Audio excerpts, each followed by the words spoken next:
Dictation start होगा 5 second बाद। Start.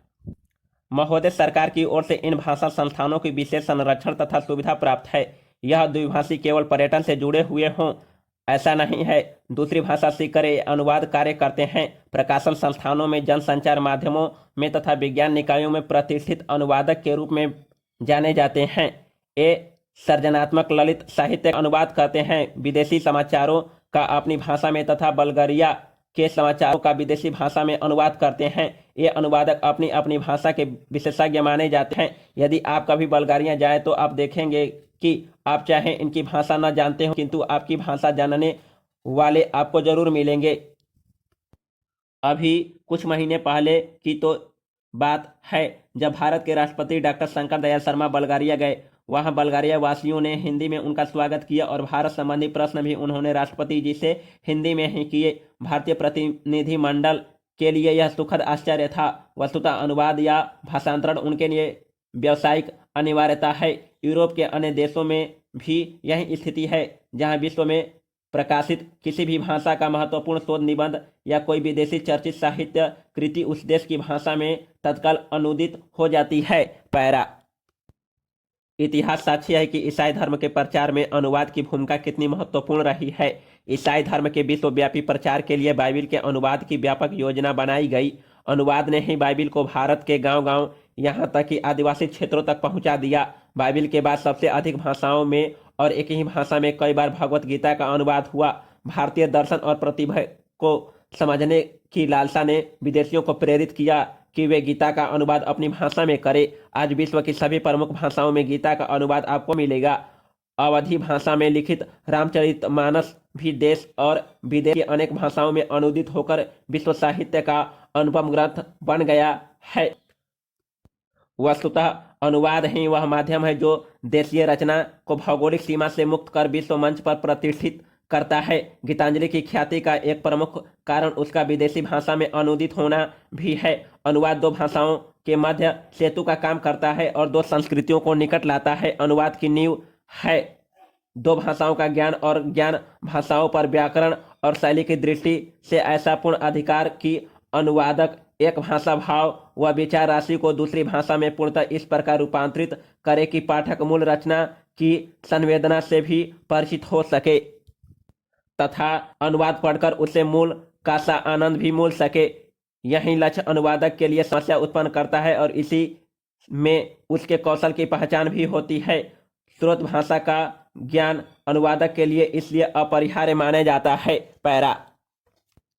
भाइयों और बहनों, आज मुझे बड़ी प्रसन्नता है कि हमारे बड़े बड़े कृषि वैज्ञानिक और कृषि विशेषज्ञ अपने अनुसंधानों के सार राष्ट्रभाषा हिंदी में प्रस्तुत करने के लिए पूरे देश से यहाँ एकत्र हुए हैं।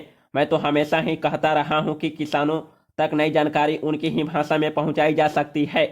आपने अच्छा किया कि श्री गणेश राष्ट्रभाषा हिंदी से किया। मैं तो चाहूँगा कि सभी भारतीय भाषाओं में राष्ट्रीय कृषि सम्मेलन आयोजित किए जाएं ताकि सभी क्षेत्रों के किसानों को पता चले कि उनके लिए इस देश के कृषि वैज्ञानिक कितनी मेहनत से नई नई किस्में और तकनीकें निकाल रहे हैं।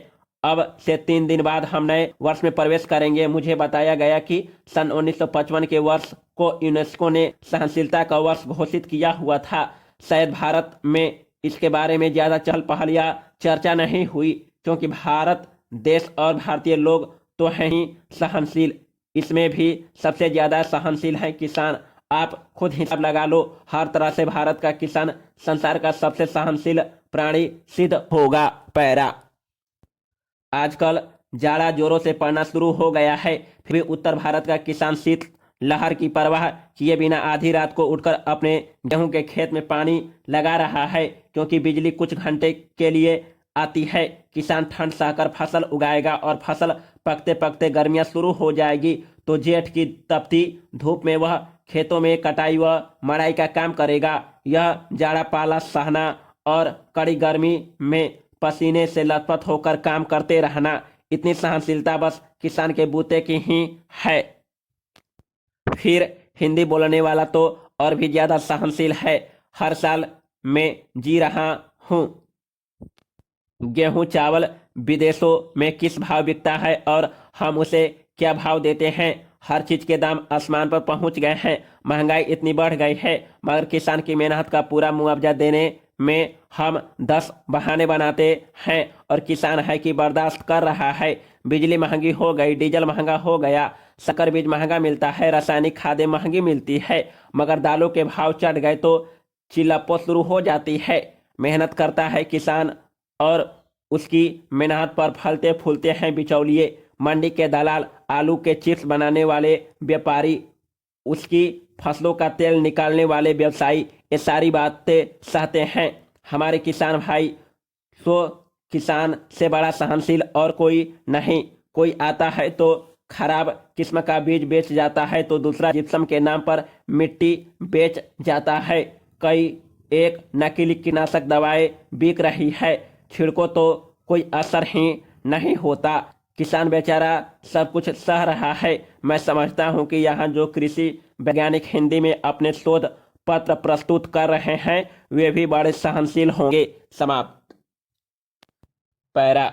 भाइयों और बहनों, मतलब यह है कि अगर संसार को सहनशील बनाना है तो सभी लोगों को दुनिया भर में हिंदी भाषा का प्रचार और प्रसार करना होगा। ज्यादातर व्यापार के लिए कच्चा माल तो किसान ही पैदा करता है, फिर किसान के लिए कृषि अनुसंधान के खर्च में दुनिया भर में कटौती क्यों की जा रही है? कटौती करनी है तो बहुत से क्षेत्र भी हैं। अमीर देश सन 1990 में खेती बाड़ी को आगे बढ़ाने के लिए जो सहायता दे रहे थे वह थी 12 अरब डॉलर और 10 साल बाद 2000 में 2 अरब डॉलर की कटौती कर दी गई और 10 अरब डॉलर रह गई।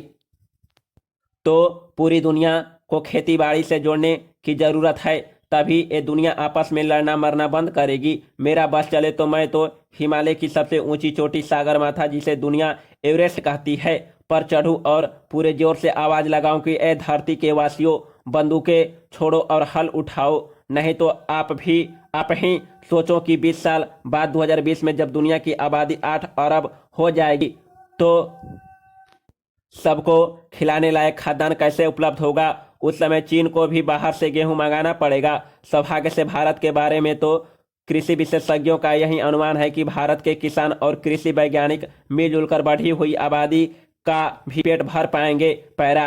आज हमारे अन्न भंडार में 3.5 करोड़ टन से ज्यादा अनाज भरा है। रबी की फसल आने के बाद यह बढ़कर 5 करोड़ टन तक जा सकता है। रखने की जगह नहीं है, इसलिए समाज कल्याण के कामों में लगाने और विविध रूपों में निर्यात करने के अवसर बढ़ रहे हैं। काम के बदले अनाज और बच्चों को पाठशालाओं में नाश्ता कराने व खाना खिलाने के कार्यक्रम पूरे देश में चलाए जा सकेंगे। यह एक तरह से दूसरी कृषि क्रांति का ही नतीजा है कि हम 101 करोड़ से ज्यादा आबादी को अपने खेतों में उपजाई फसल से ही खाद्यान्न उपलब्ध करा रहे हैं।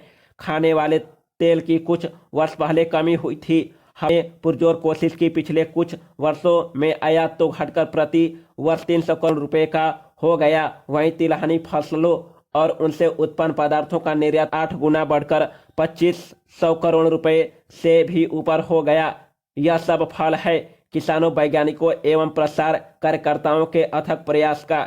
इस प्रगति में आज कृषि वैज्ञानिकों का योगदान किसी से छिपा छुपा नहीं है, इसे सारी दुनिया मानती है। जहां भी भूख है वहां लोग भारत का मिसाल देते हैं कि देखो इस महान देश ने भूख की चुनौती का किस तरह डटकर सामना किया।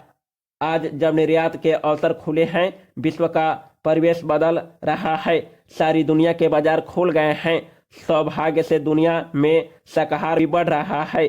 इस समय हमारे